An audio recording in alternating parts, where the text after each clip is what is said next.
Have you ever lost your keys, misplaced your remote, or even lost your wallet?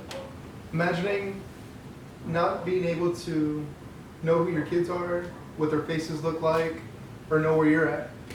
These are just simple things that we take for granted, and people with Alzheimer's live with this on a daily basis. Before we started, I gave someone a popsicle stick. Can the person with the popsicle stick stand up? You represent 1 out of 5 Americans that have this disorder by the age of 80. I'm going to have a seat. I'm going to talk about the history, the signs and symptoms, who it affects, and the future of the disorder. Before I discuss the history of Alzheimer's, I just want to differentiate the difference between Alzheimer's and dementia. And I'm going to do it with this slide. Right here, dementia shows that it's an umbrella effect. It goes over such thing as Alzheimer's and Parkinson's disease. Now a little bit about the history. In 1901, there was a family who had a grandmother. Her name was Auguste. They were seeking help because she was constantly paranoid, really lost, memory loss as well. And they went to the doctor, Dr. Alzheimer himself, and he studied her for a few years until she passed away. He really didn't know what was going on, but after she passed, she had an autopsy done. With the autopsy, it shows that she had significant brain and tissue shrinkage. In 1910, medical examiners and doctors started using it, named the disease after the doctor himself, Alzheimer, which is Alzheimer's disease. And I'm going to show you a little bit what happens and what goes on in the brain, what was going on with people who have Alzheimer's. The neurons contain shuttle vesicles containing neurotransmitters and synaptic proteins from cell bodies to nerve terminals. A protein tau stabilizes the shuttling structures. The tau becomes abnormal and is unable to hold the structures together. These form neurofibrillary tangles within the neurons. The collapse of the transport system may disturb the communication between the neurons. These tangles may cause neuronal death, leading to dementia.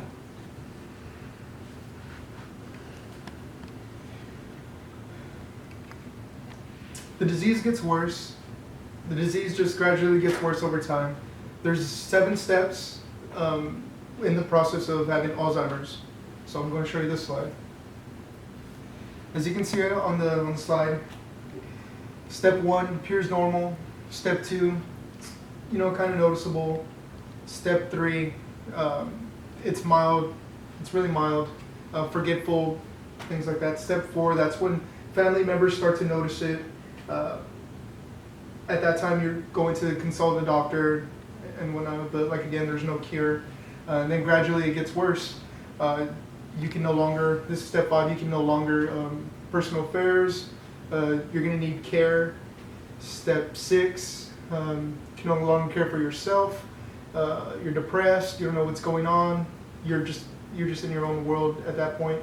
And step 7, you're going to need 24-hour care, constant care. You're going to be bedridden, bedbounded.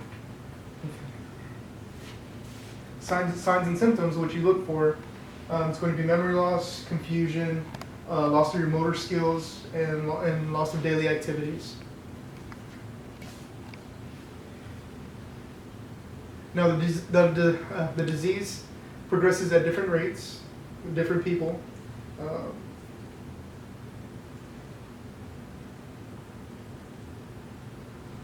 People with Alzheimer's, they become vulnerable. And Alzheimer's doesn't kill people, it lowers our immune system. Pneumonia is the number 1 cause of death in Alzheimer's. Okay, now my wife's grandmother, she's had Alzheimer's for 10 years now, diagnosed Alzheimer's for the past 10 years. At first, she didn't know who the kids were. She was going outside, getting lost, constantly paranoid, looking out the window. And eventually, and currently, now she's in a nursing home where she has to have care for her.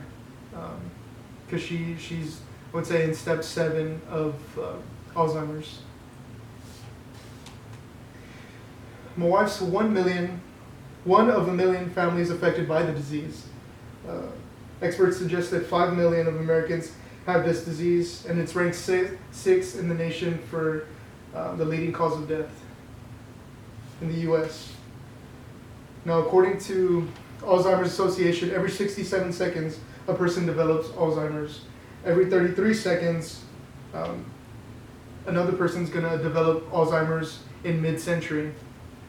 And by 2050, people that are 65 years and older will develop Alzheimer's from 5.1 million to 13.8 million, like you're going to see on this next slide and chart. See right there? It's 2020 all the way to 2050. Currently, there's no cure for with clinical or non-clinical trials. However, many will lose, and they will not be able to be covered with losses of memory. I've talked about the history of Alzheimer's. I've talked about the signs and symptoms, and I've talked about the future and who's going to